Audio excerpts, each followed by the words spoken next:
Hello, this is Neville Wright from nevillewright.com. This is part 2 of Sale or Succession of a Family Business.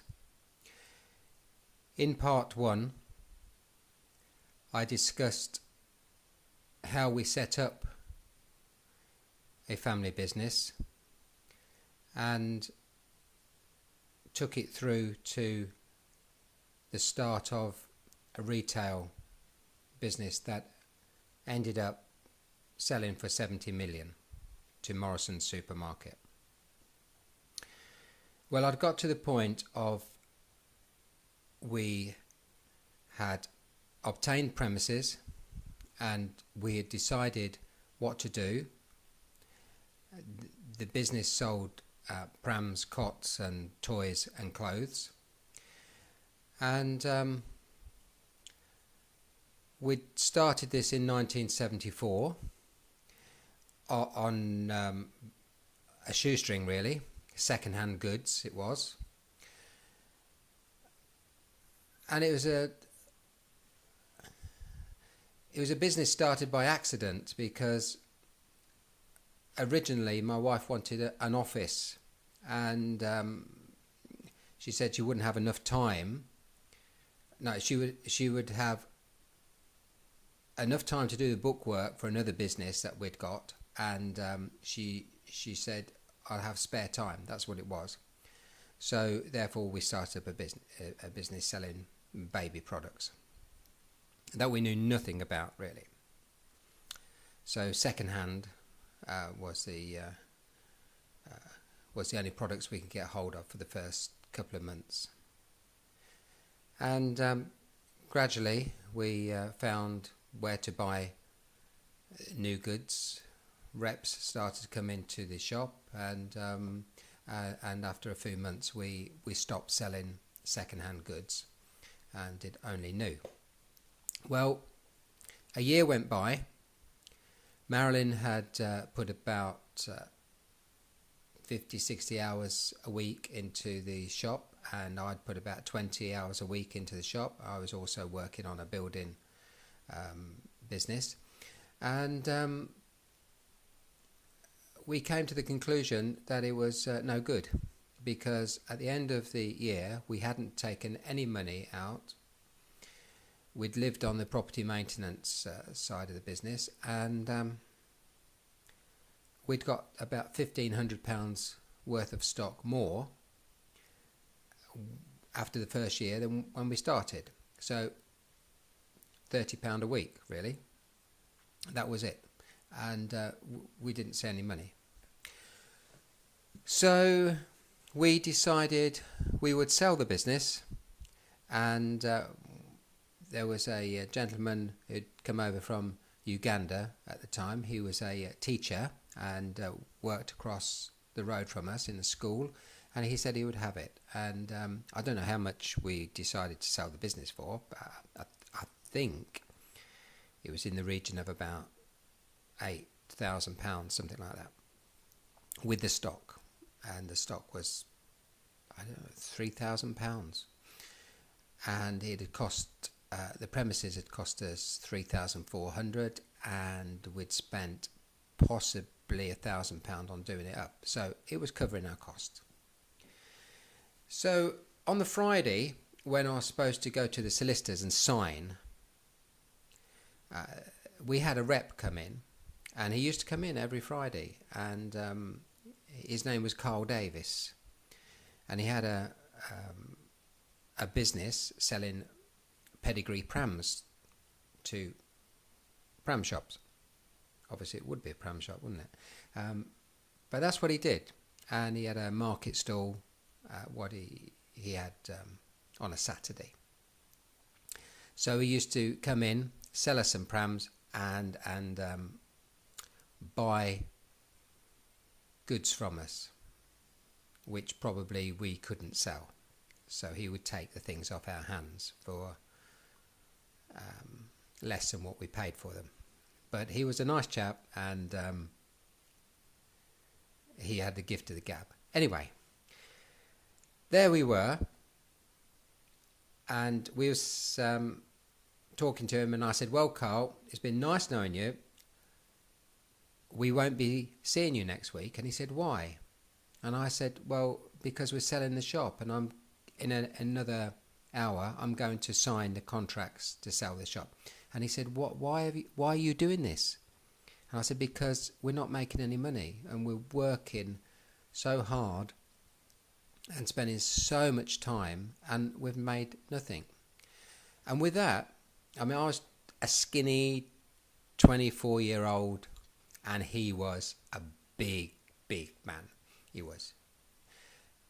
And he must have weighed about 25 stone. He was enormous. Anyway, he grabbed me by the back of my shirt, and he dragged me outside of the shop, and I was like a puppet, and he shook me, and he said, what on earth are you doing, Neville? He said, I've seen this business grow over the last 12 months. And he said, you're giving it up. I said, but we haven't made any money, Carl. It's no good. And he said, believe me, you have put all the effort in that it takes to start a business. And he says, what you can't see, it's you've laid the foundations, and you're ready to go. You just can't see it. I'm going, but I haven't got any money, and I need to expand because people keep coming in asking for products we haven't got. I can't afford to buy those products that people want. And I said, it's no good. So, to cut a long story short, we was on a main road, and I said, look, there's cars coming up and down, and nobody stops. Not enough people stop. And he says, just look at the outside of your shop. He said, what is it telling people? I go, well, it's the same as everybody else's. He says, exactly. He says, people come along here at 40, 50 miles an hour, and he says, and they don't see it. I said, what should I do? He said, get your product outside, get it on the pavement, hang it from the front of the building, just hook it up and hang it all over the place and get people in. And he said, you won't regret it. You've just started this business. You've really got to carry on with it, he said, because I can see the potential.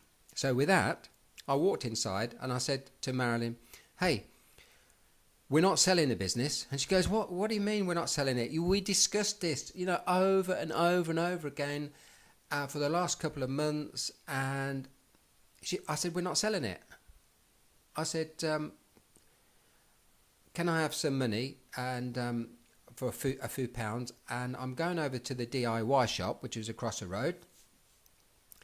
And that's what I did. I went across, I bought a load of hooks, and I come back and I got my drill and I made holes all over the surround of the window, and I just strung all toys outside and whatever we sold, and then put prams on the pavement. I did get in trouble with the local authority because they couldn't get the sweeper along the road, and they kept warning me they was going to take our goods away, and but it worked. People would come along, they'd see this little terrace house with a load of stuff hanging from the house, toy prams and just everything in general, whatever you can imagine, we hung from the house, and we put all kinds of stuff outside, high chairs and prams, and then I had the task of that day of ringing the solicitor and saying, I'm not selling. And he goes, well, you're due here in a quarter of an hour to sign it. I said, I'm not selling. I said, I've changed my mind. Well, an hour later, I had this guy on the phone. He went ballistic. You promised to sell me this shop. And I felt so bad. but I also felt so good that I'd made a decision to keep the shop. And Carl had inspired me to go to the next level.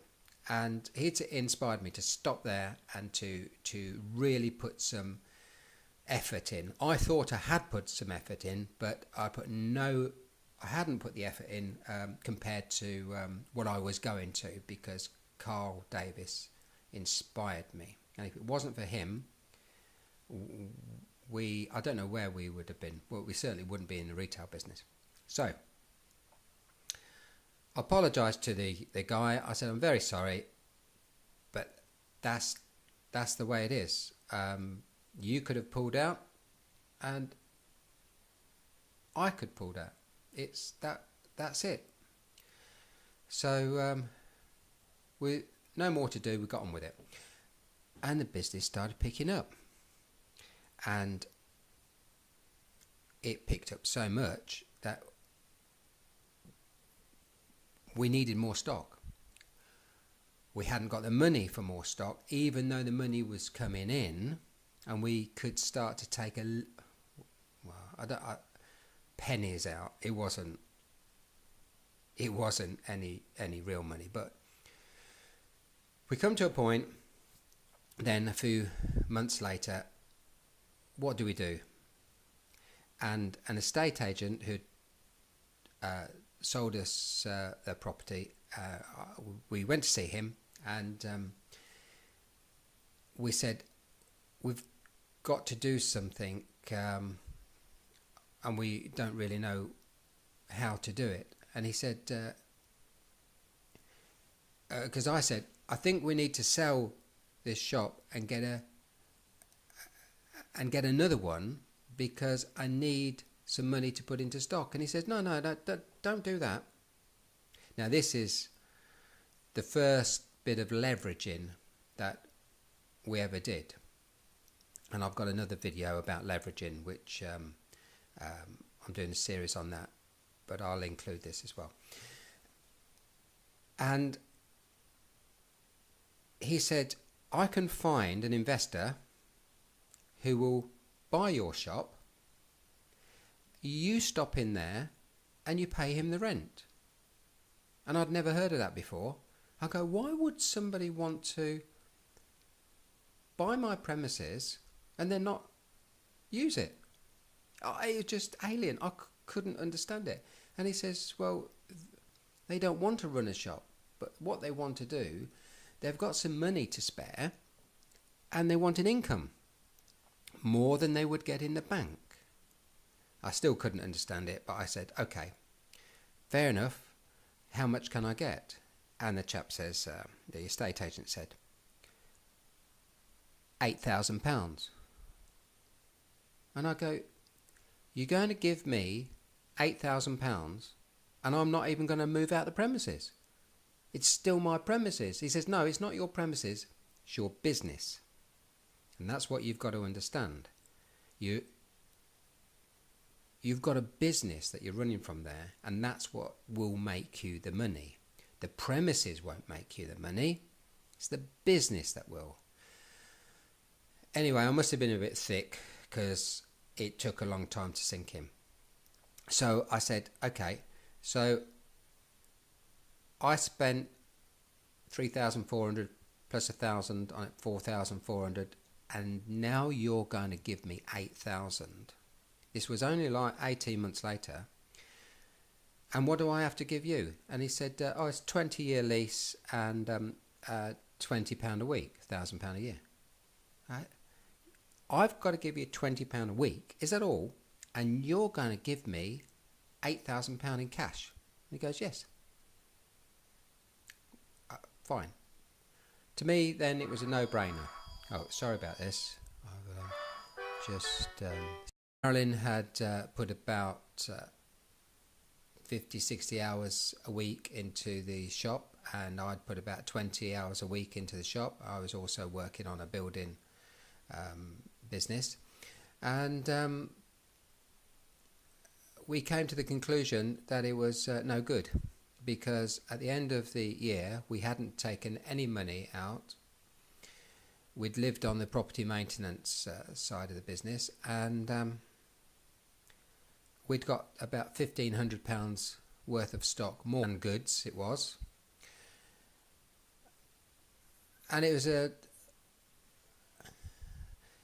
business started by accident, because originally my wife wanted an office, and she said she wouldn't have enough time.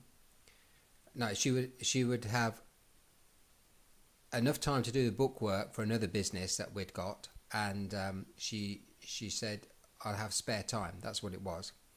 So therefore we started up a business selling baby products that we knew nothing about, really.